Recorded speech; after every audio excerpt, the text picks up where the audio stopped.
मो ना मानस कुमार देउरी सारपुर ग्राम पंचायत बांसपाड़ ब्लॉक समिति सभ्य एवं ब्लॉक चेयरमैन अच्छी। आज आमर विभिन्न समस्या नहीं कि जिलापाल को दाबीपत्र दिहला संघ तरफ एवं जिलापाल जरिया मुख्यमंत्री को दाबीपत्र दि जाइए। जेहेतु आमर जिला मुख्यालय समिति सभ्य हो कि आमर जिला परिषद हो कि वार्ड मेंबर हो जो भाई मैंने विभिन्न उन्नयनमूलक समस्या नहीं कि आसुँच एठार रहा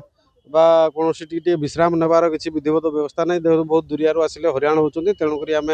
गोटे मुख्यालय गोटे भवन या समितिर भवन या दाबीपत्र देचु। विभिन्न समस्या जेहेतु समिति सभ्य भाई मानक ब्लॉक रे अणदेखा से सबू को नहीं आम दाबीपत्र देचु जिलापाल को मुख्यमंत्री को दिखाई। मो ना बसंत कुमार साहू मु केन्दुझर जिलार समिति सभ्य परिवार सेक्रेटरी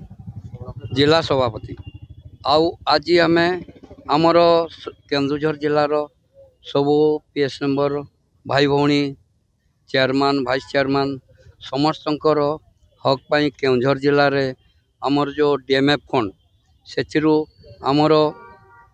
गोटे घर हो वार्ड मेंबर ठू आरंभ करके जिला परिषद पर्यंत आमर जो भाई भौणी जो मरी जाउछंती आमर वार्ड मेंबर हूँ कि समिति सभ्य हूँ कि सरपंच हूँ कि जिला परिषद तांको डीएमएफ फंड रु आमर लक्षे टंका प्रदान करंतु आमे एतिकी मान्यवर आमर जेहेतु आम जिलार मुख्यमंत्री आम केन्दुझर जिला से गौरव पाई आज तांको पाई आमे आज जिलापाल को आमे आमर सब समिति परिवार तरफ आमे आज मेमोरेंडम देइछु।